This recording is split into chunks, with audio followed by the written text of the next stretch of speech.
Good evening, everybody.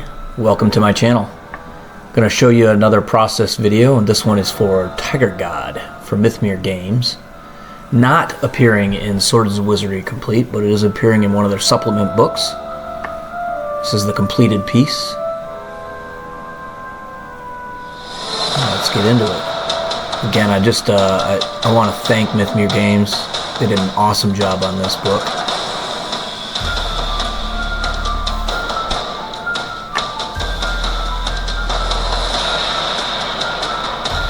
This was a unique one. I haven't drawn a Tiger God before, so gave me a lot of time to flex my skills and learn some new things about how a quill will work.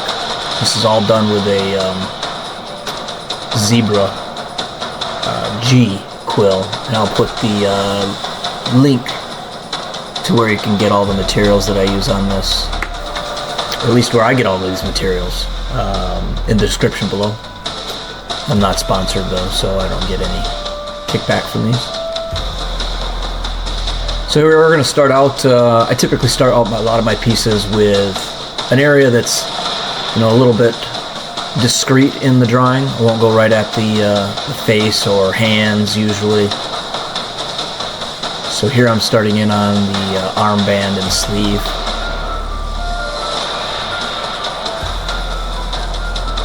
Taking my time, picking out the lines,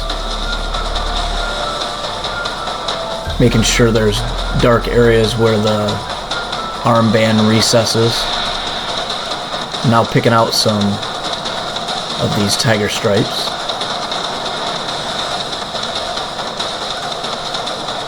Working in on the armband here, slowing it down just a little bit so you can see the in real-time speed here on this armband. I was able to throw a lot of different unique strokes with this piece,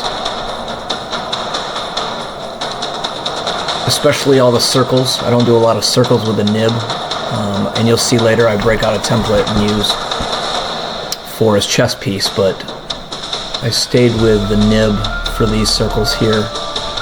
Overlapping circles, and always a challenge just to try and get everything right the first time, the first go at it. Didn't do too bad. Kind of a neat little deal, adding a little bit of shadow underneath there. Pretty precise work. This G nib is pretty big, lays down a pretty fat, thick line fairly easily, and I'll usually switch between a smaller nib as well. And of course we're putting cheetah spots on a Tiger God heresy.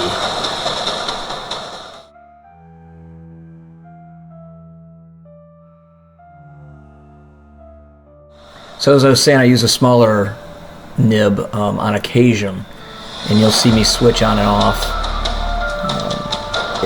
It's also a zebra. It's a 2586. Again, link will be in the description.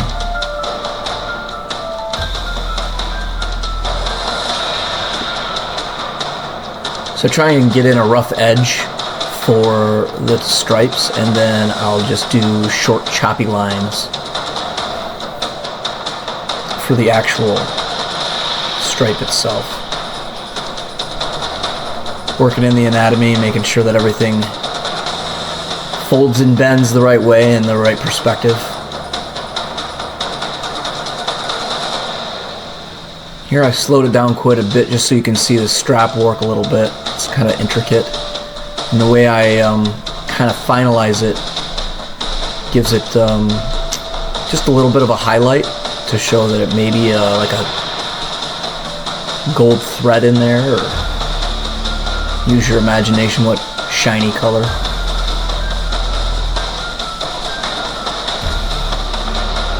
Inking with a nib is definitely a patience challenge. Typically the lines go down pretty good, but you're constantly moving back and forth between the pot and the paper, and accidents certainly happen where you drip or smudge. I try not to do that so much because while they can be fixed, I don't like to use a lot of whiteout, so I'll just fix them on the piece itself. But here you can see I added just a little bit of shine there at the very end. You can see the final effect there. Working around the piece now, getting into some of the rounded areas of the chest piece, the scalloping around the outside. I did look at quite a bit of different types of reference for this, mostly Indonesian, Eastern Asian. It seems to me like this was a little bit more on the Indian influence. Here in a second you'll be able to see where I picked up just a little bit of something from comic books. See if you can pick out who I stole it from, or which character anyway that I stole it from. I'm sure it's been done on many different types of characters, but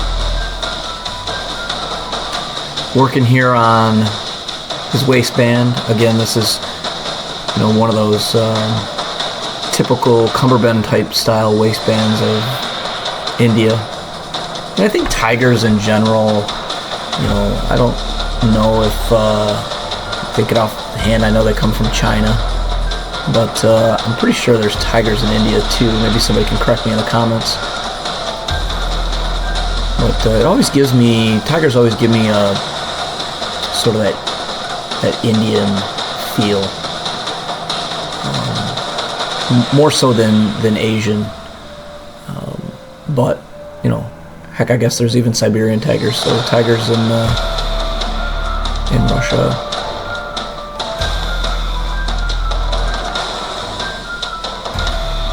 You can see I'm working on some of those jangly bits there, and trying to get all of the shine to be very, very similar, and that helps convey that they're all being reflected from the same light source. Working in shadow behind that chest plate.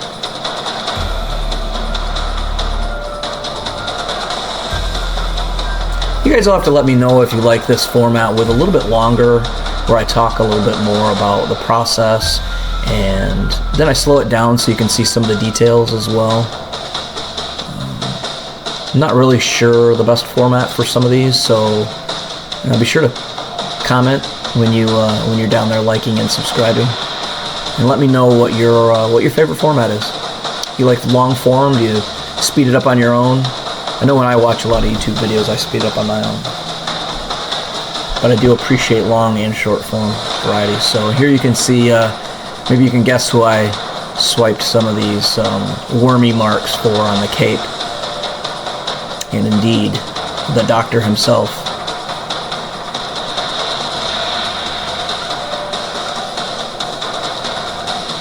It's always a challenge trying to keep the piece in the camera shot. And I apologize for going out every now and again, but I've got a setup now that should be a much better, much easier to do as I film some of these newer ones. This was filmed probably back in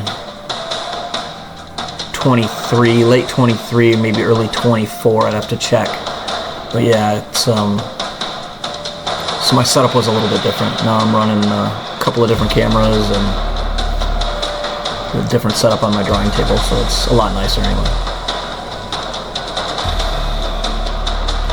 This definitely gave it sort of that mystical, godlike feel, this patterning in here. You know, and that was the sort of what I was going for, looking at reference from the Good Doctor. And there, now you can see it in a little bit sped up time here, as we do the other hem on the other side of his cape.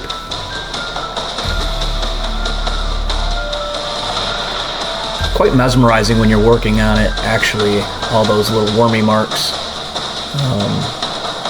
You know, it's just kind of relaxing, and you can kind of form your own shapes and be as creative as you want. And really, a bad line isn't really going to mess anything up here, because it's just to add interest filler where there wouldn't be any normal. Alright, moving on to this lower left hand. And hands in general are difficult.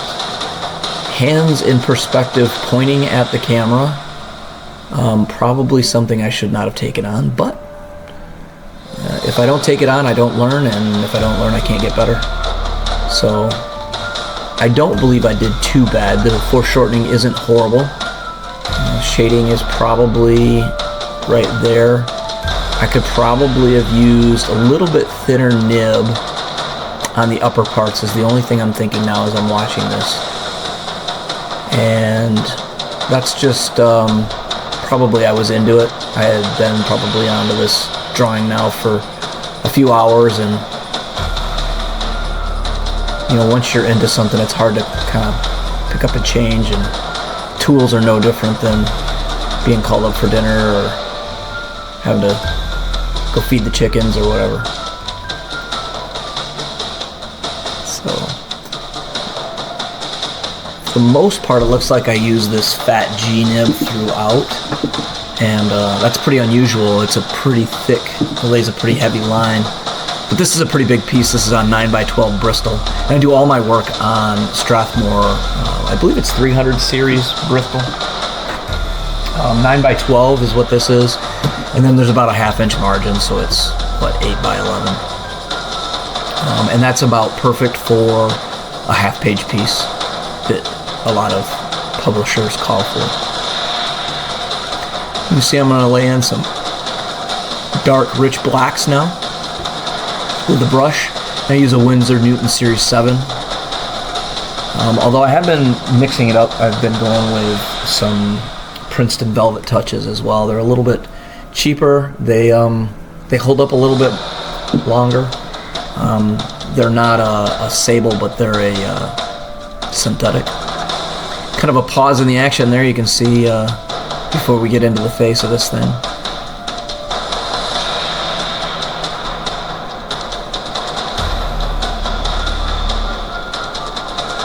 Yeah, I probably was doing this at work. Don't tell my bosses. And so I had my phone sitting on top of my coffee mug there, and it seemed to do pretty good for the intricate work here. And this is actually, I think I filmed it in time-lapse, and I slowed it down quite a bit so that you guys could see some of the line. It's not quite as precise if it were in, you know, normal speed, but I think it gives you a nice look at things. And now we'll speed it up into full time-lapse here. I couldn't imagine sitting through an entire one of these where I didn't have time-lapse, but again, let me know if you want to see the whole process start to finish with no time-lapse. I'm more than willing to do that. It's a lot less editing, that's for sure. Again, with this headdress, made me feel very Indian inspired, very I don't know, Pacific, Asian Pacific, I guess. So kind of threw in a lot of different ornamentation on him, based on the fact that he is a tiger god. He has access to all sorts of fun stuff. Really getting in and laying down all the lines, and this is super fast here, but let's see, we'll get some jewelry put in there and his fists up to the heavens. And now we'll get into all of the circles for his chest plate. Just laying him in with a Sakura Micron, probably a 03. It's generally the size I use. 05s if I'm feeling really bold, and if I need to go for a really thick outline, I'll go 08, but that's as big as I'll go.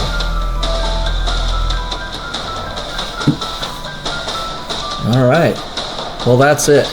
I appreciate you guys taking a look at this and liking and subscribing. Share with all your friends.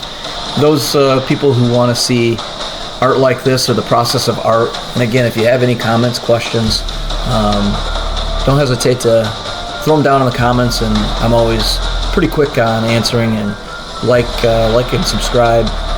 Hit me up on Instagram and Facebook and all the other social medias. I'm hoping to do a lot more of these in the future. Again, thanks so much for watching. Have a great day. Be blessed.